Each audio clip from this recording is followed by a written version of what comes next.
Hi guys, we are Mike and Brenda Baker, and today we're going to be talking about be a parent to your child, not their friend.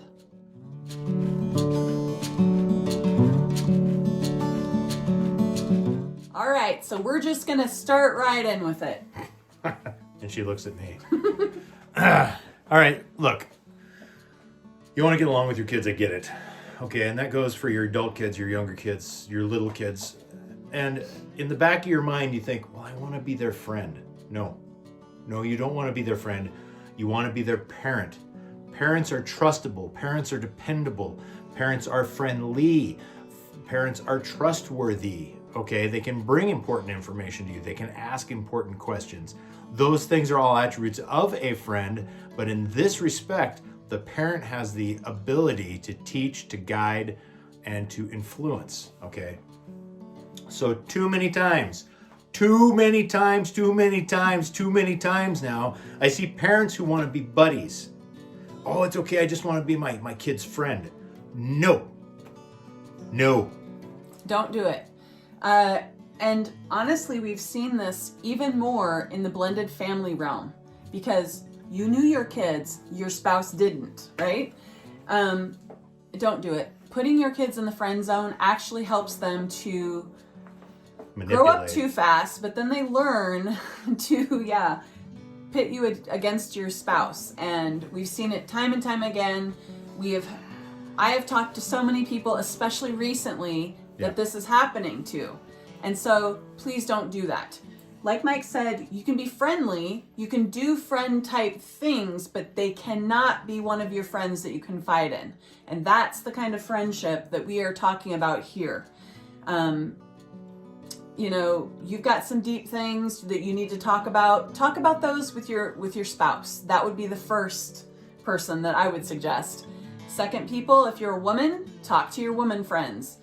But you have to be real careful with that because your lady friends that are not in a blended family, they're not going to understand the dynamics.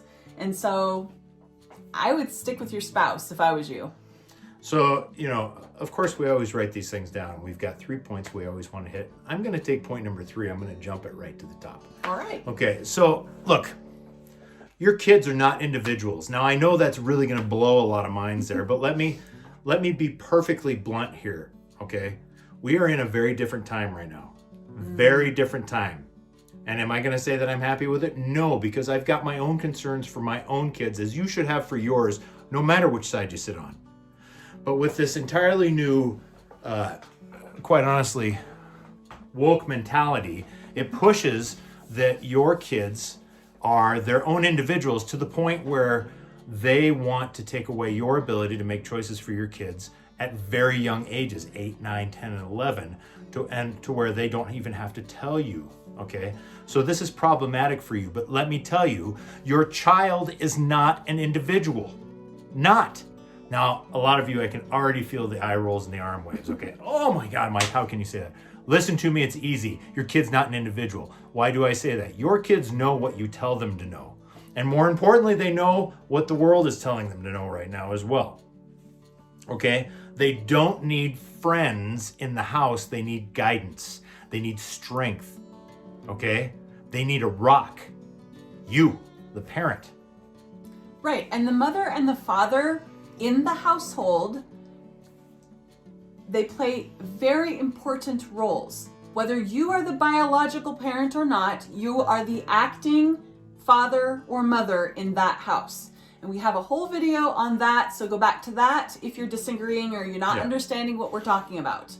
It is very important to let your kids, by giving them the maturity, the wisdom, the strength, all the experiences that you have, you're helping your kid so that when they are older, they can be an individual. They can have their own thoughts. This whole mindset of any parent who is telling their kids anything is, what's the word? Do you even know? I was trying to think of the word earlier, but there's all these terms that talk about those types of parents, and that's not what we're talking about here. What we're talking about is equipping your children to be good adults. Okay, a lot of parents don't even parent. That's why their kids turn out to be crazy people that do weird things, all right? Don't do that. So how does this apply to the mixed family realm? How does it not apply to the mixed family realm? You have kids, right? Now you've got the bio mom or the bio dad putting all this extra information in. You've got a school system that may or may not agree with you. You've got other people who are watching you continuously to see if you are providing for your children what they think they need, okay?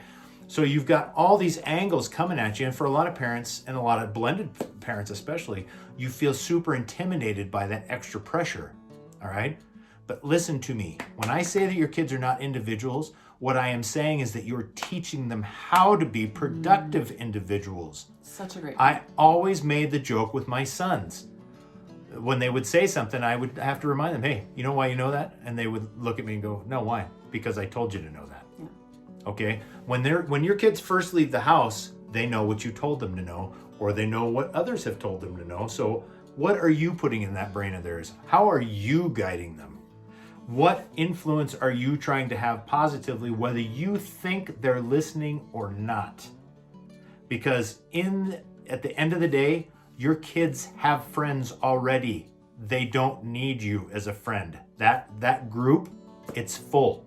Yes. You ever go to a restaurant and realize you're the oldest person there and feel a little awkward? Okay, that's the friend zone in your kid's life. They've got all these friends their age, maybe around it, and then there's you. Okay, you don't belong there. And really, in essence, parents bring the balance. They balance out all of these loud voices that the kids have. And so the wisdom, the knowledge, the experience, the maturity, all of these things help the kids to, oh, okay, that wasn't really how we act, you know. It's so important for the parents to be parents. And, you know, your kids aren't going to know what they don't know, right? Who does? So why not, you know, be that mentor that they need you to be? And mentor is a great word. Yes. Yeah. Mentor is a great Rather than, you know, we're not suggesting you be controlling, you limit. We're not saying any of that. So if you're getting that here, that's not what we're saying. What we're saying is have a part in their life. Spend time with them, talk to them, talk at the dinner table about crazy things that happened that day. I mean, there's a lot of talking points right now. Even if you are not on the same side of things with your kids, there's a lot going on. And the more that we can talk to our kids and just help them and guide them with our wisdom and knowledge, it's huge for them. You may not think that they're listening, but they are. They're listening. There are things they'll say to you later in life that you're like, huh, you didn't even look up from your iPad when I said that. Yeah. One thing I want to clarify here. You need to understand that the parental relationship with the kid is deeper and more important than any friendship. So when you decide to put your kid in the friend zone, you're cheapening the relationship and making it more shallow. You're not making it deeper or more intimate. You're actually taking energy away from it because now you've removed yourself as a parental figure and put yourself in as like a best friend figure, and that's lame. Best friends come and go, parents don't. Right. Okay, so you are robbing your child of a deeper relationship with you, and you're robbing yourself of a deeper relationship with your kid. When your kid looks at somebody and says, oh, my mom or my dad's my best friend, that is a tremendous compliment because that means that you are top on their trustworthy list. Doesn't mean that you put them in the friend zone. Are you speaking when they're adults, though? No, there are. I've seen younger kids who are like, my mom and dad are my best friend, and I don't want you to mistake that as, oh, I put them in the friend zone. That's not it. That's how they recognize relationships on their side.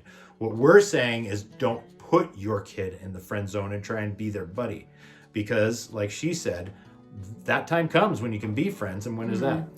When they're adults. I mean, honestly, we have a great friendship with several of our kids. A couple of them, not so much, but that's on them. It's so beautiful to be able to talk about really important topics now that they're adults, now that they're married, now that some of them have kids. now that they're individuals. It's huge. And it's so interesting how Mike and I put pretty much the same things into all of them as far as time, energy, Teaching.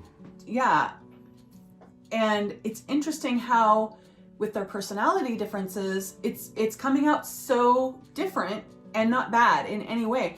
It's just so interesting watching them learn and grow as adults. So if you just wait to let them in on personal things that you would only say to your spouse or to a really close friend, if you wait with that information until they're adults, it's so beautiful because you can really support and encourage each other, and it becomes such a beautiful friendship.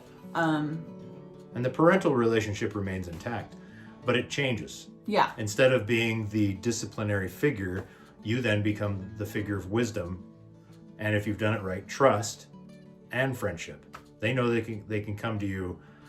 Your kids are never equal with you. I know a lot of you want that to be, and it's just never going to be. I'm always going to be 20 years older than my kids. I'm always going to have more information on life in general than my kids, even if it's not in a specific subject. But they're always going to be able to come and ask me questions because I've been there, done that. And that's okay. But at the same time, they know I'm not going to talk down to them because they're adult men and I'm an adult male, and now we're friends. And it's so cool too because, you can really learn together different things that you may not have understood about their age group or, their perspective of you when you were parenting them, when they lived in your house.